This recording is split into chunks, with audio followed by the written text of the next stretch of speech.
நீலம் புரொடக்ஷன்ஸ், நீலம் ஸ்டுடியோஸ் தயாரிப்பில் சுரேஷ் மாரி இயக்கத்தில் ஊர்வசி நடிக்கும் ஜே பேபி மார்ச் 8 முதல் திரையரங்குகளில்.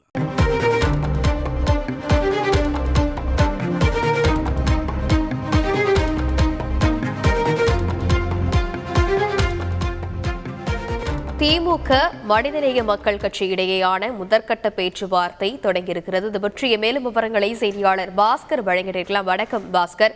மனிதநேய மக்கள் கட்சி சார்பிலிருந்து எத்தனை தொகுதிகளானது கேட்கப்பட்டிருக்கிறது திமுகவிடம்? இதற்கு திமுக சார்பில் எத்தனை தொகுதிகள் கொடுக்கப்படும் என அறிவிக்கப்பட்டிருக்கிறது? தற்போது வரை இந்த தொகுதி பங்கீடு குறித்து என்னென்ன விவரங்கள் எல்லாம் வெளியாக இருக்கிறது? திமுக உடனான நாடாளுமன்ற தேர்தல் தொகுதி பங்கீடு தொடர்பாக பேச்சுவார்த்தைக்கு மனிதநேய மக்கள் கட்சி அண்ணா அறிவாலயம் வருகை தந்திருக்கிறார்கள். மனிதநேய மக்கள் கட்சியினுடைய தலைவர் ஜவாஹிருல்லா தலைமையில மனிதநேய மக்கள் கட்சியினுடைய பொதுச் செயலாளர் அப்துல் சமாத், பேராசிரியர் ஹாஜா கனி உள்ளிட்ட நிர்வாகிகள் வந்திருக்கிறார்கள். திமுக டி.ஆர். பாலு தலைமையில குழு மமக கட்சியினுடைய முதற்கட்ட பேச்சுவார்த்தையை தொடங்கியிருக்கிறார்கள். ஒரு தொகுதி தான் கேட்கிறார்கள். ஆனால் திமுக கூட்டணியில இந்தியா கம்யூனிஸ்ட் கட்சிக்கு 2 தொகுதிகளும், மார்க்சிஸ்ட் கம்யூனிஸ்ட் கட்சிக்கு 2 தொகுதிகள், கொங்கு நாடு மக்கள் தேசிய கட்சிக்கு 1 தொகுதிகள் என்ற அடிப்படையிலும், அதே போல IUML இந்திய யூனியன் முஸ்லீம் லீக்கு 1 இடம் என்ற அடிப்படையில தொகுதி பங்கீடுக்கான ஒப்பந்தங்கள் கையெழுத்தாயிருக்கிறது.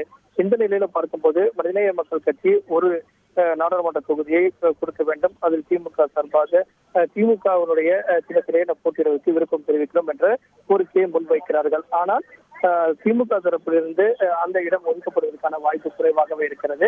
காரணம் என்னவென்றால் கூட்டணி கட்சிகளுக்கு இடங்கள் ஒதுக்கப்படும் போது அனைத்து கட்சிகளுக்கும், கூட்டணியில் இருக்கக்கூடிய அனைத்து கட்சிகளுக்கும் தொகுதியெல்லாம் ஒதுக்கக்கூடிய வாய்ப்பு இல்லாத பட்சத்துல ஆதரவு தெரிவிப்பார்கள்.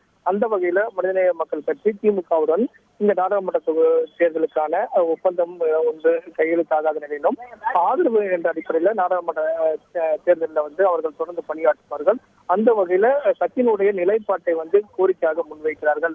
அதில் உடன்பாடு ஏற்பட்டால் இடம் ஒதுக்கப்படும், இல்லாத பட்சத்துல ஆதரவு தெரிவிப்பார்கள். அதே போல தமிழக வாழ்வுரிமை கட்சியும் இன்னும் சற்று நேரத்துல அண்ணா அறிவாலயம் வருகை உள்ளதாகவும் தகவல் கிடைக்கப்பட்டிருக்கிறது. அந்த வகையில அந்த பேச்சுவார்த்தையும் முக்கியத்துவம் பெறுகிறது. விடுதலை சிறுத்தைகள் கட்சியோடு இன்று 2ஆம் கட்ட பேச்சுவார்த்தை என்பது நடைபெறும். அதில் உடன்பாடு எட்டப்படும் பட்சத்துல 2 தொகுதிகளுக்கான இடங்கள் ஒதுக்கப்படும் பட்சத்துல இன்றே அது கையெழுத்தாகும். அந்த வகையில இன்றைய திமுக கூட்டணி இடம்பெற்றிருக்கக்கூடிய கட்சியில தொகுதி பங்கீடு பேச்சுவார்த்தையும் ஆதரவு பேச்சுவார்த்தையும் என்பது இன்று நடைபெற்று வருகிறது. அந்த வகையில தான் தேர்தலுக்கான பணிகள் என்பது அடுத்த கட்டத்துக்கு சென்றிருக்கிறது என்று எடுத்துக்கொள்ளலாம். அந்த வகையில பார்க்கும் போது எந்த தொகுதிகள் முன்வைக்கப்படுகிறது என்ற தகவலும் கிடைக்கப்பட்டிருக்கிறது.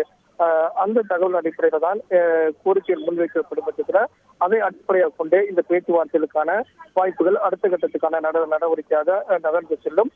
ஒவ்வொரு கட்சிகளும் தேர்தல் கூட்டணி தொடர்பான பேச்சுவார்த்தையில ஆர்வம் காட்டி வரக்கூடிய நிலையில வாழ்வுரிமை கட்சி, தமிழக வாழ்வுரிமை கட்சி சார்பாக கடலூர் தொகுதியை திமுக கூட்டணியிலிருந்து ஒதுக்க வேண்டும் அப்படிங்கிற கோரிக்கையும், ஜவாஹருல்லா தரப்புல வேலூர் அல்லது மயிலாடுதுறை தொகுதியை ஒதுக்க வேண்டும் என்ற கோரிக்கையும் முன்வைக்கப்படுகிறது. இது ஏற்றுக்கொள்ளப்படுமா என்ற மிகப்பெரிய கேள்வி இருக்கிறது. அப்படி இல்லாத பட்சத்துல 2 கட்சிகளுமே திமுகவுக்கு ஆதரவு தெரிவிப்பார்கள். அதன் அடிப்படையில் நாடாளுமன்ற தேர்தலில் திமுக கூட்டணியிலே அவர்கள் இடம்பெற்று தொடர்ந்து தேர்தல் பணிகளை களம் காண்பார்கள் அப்படிங்கிறதா தற்போதைய தகவலாக உள்ளது. விவரங்களுக்கு நன்றி பாஸ்கர்.